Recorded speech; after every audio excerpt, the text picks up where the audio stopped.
Hey, welcome to Wolf's Watch. I'm Wolf. Thank you for joining us.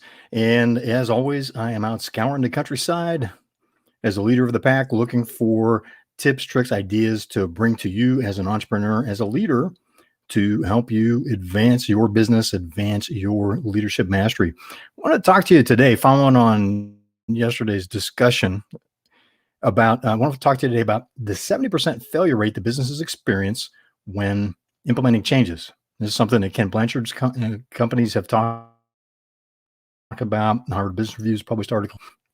So research shows that 70% of the efforts to implement changes in businesses, process changes, new software, going after new marketing tactics, cracking into new markets, product launches, anything that changes the way the company operates or implements something new into the company, 70% of that fails. Imagine that. Is that happening at your business? Is that your experience? And let me push back on that a little bit too, because what exactly does success and failure mean? There's a difference between knowing what your strategic objective is, like say in a turnaround, keeping the company solvent, keeping the doors open, keeping it operating, versus the metrics that measure the health of the company, that measure the progress. How fast are you growing? How good is cash flow? What's the balance sheet look like? What's the company valuation? What are your gross margins? Right? For example, a case study that I used in my book, Creating Business Value, second edition is coming out, and we go into the financials a lot more in the chapter titled By the Numbers, a Strategic Failure. The reason it's called a strategic failure is we didn't hit the numbers, but we hit our strategic objective. Still chewing my words. Not sure about that. About why. We'll keep working on that. Hopefully it gives you something to laugh at. But why it was called a strategic failure was we knew that we could get a 50% productivity improvement in 30 days on their largest production line. This was a manufacturing company, and in this case study, we were resetting one of their production lines as an example of what we could do with the whole company. So we knew 50% productivity improvement in 30 days. We only got 40%. So think about that, 40% productivity improvement. So what that meant was what it took 10 people to do now takes 6. What it took 10 people to do now takes 6, 30 days, and that was verified in the numbers. We had numbers to back that up. And that was what we meant by strategic failure, because that company was going to close. The owners had already decided to close it, dissolve it, sell everything off. They could not be competitive in the high-cost area of Los Angeles. We showed how the company could change how it ran in order to do that. But remember, in this case, the strategic objective was to keep the company open, to keep it operating. There were over 200 families, 180 in the book. The number we use in the book is 180 families that were dependent on that company. And manufacturing pays 40+% more on average for jobs than service sector does. So these are for the people working there. These are high-paying jobs. A lot of them are long-term employees, meaning more than 5 years, and some of them 10, 20 years have been with the company. So in that case, we took the failure of 40% versus 50% because we still knew we would achieve our strategic objective. Actually, the quote from the leadership team was, "You can fail like that anytime you want to." So imagine that if you could achieve your strategic objective, but still not quite hit the numbers, is that acceptable? See, that's why 70% of business change initiatives fail. They're looking at the numbers. They don't know what their strategic objective is. It's not defined well. They don't have success defined properly. And there's a difference between the theoretical on paper and the actual real world, what you're going to get. We knew we could have squeezed more out of the performance of the folks that work there, but we would have lost their dedication because they completely own it. This is a longer story for another time. They completely owned it. They supported what was being done because they knew that their future was tied into the success of the company.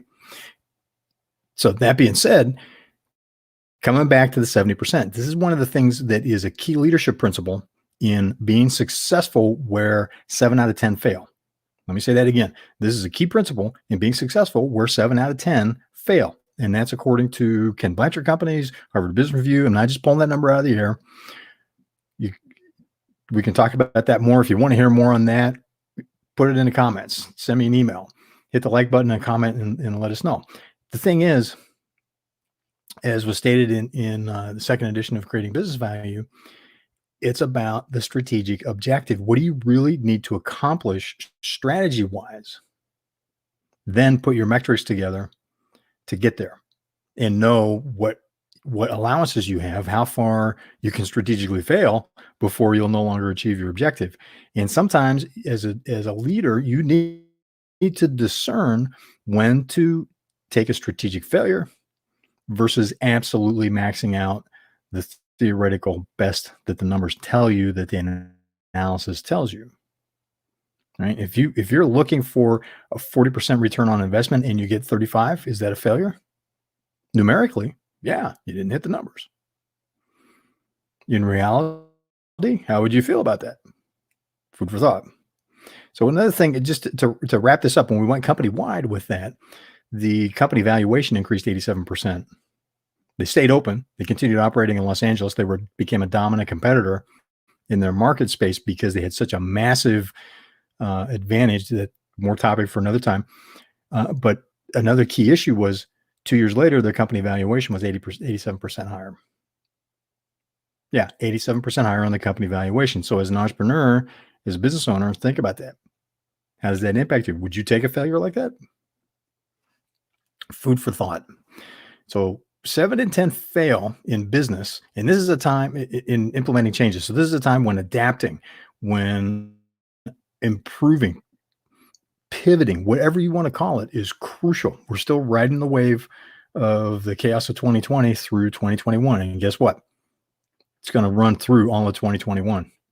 So this affects your ability to seize new opportunities as well, implementing changes that are necessary to implement to seize new opportunities.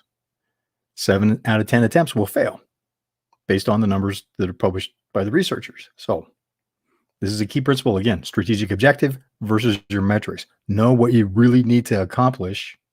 Make sure your metrics measure your progress along the way. Don't allow the metrics to become the absolutes. Exercise your discernment as a leader. Food for thought. Thanks for joining us. Hit the like button, leave your comments. What has your experience been with changes? I'm guessing that you would not say you failed 7 out of 10 times. You may have had more disappointments, but probably didn't fail 7 out of 10 times. I want to hear that. Or do you think that's a bad number? Do you think it's a good number? What's your experience been? And I'm a recovering engineer. I'm looking over the camera for the off switch here. We're going to be wrapping it up in just a second. What does it really take to be successful in implementing changes? And plus, the second edition of Creating Business Value will be hitting the streets this summer. I have some more on that. And since really appreciate you being part of the Wolfswatch community, we'll have something special for you around that when it does release, probably in July. Got some high-powered people that are reviewing the final manuscript for me, the final version. Anyway, remember, 7 in 10 fail. One of the key reasons, not the only reason, one of the key reasons is the leadership perspective of strategic objective versus metrics and KPI, meaning your KPIs. So take that with you. Comment back. Want to hear how things are going with you. What has your experience been with implementing change, especially with the failure rate and with your metrics versus your objective? Look forward to talking with you soon. Thanks for joining us for Wolfswatch. I'm Wolf, and I will see you on the trail.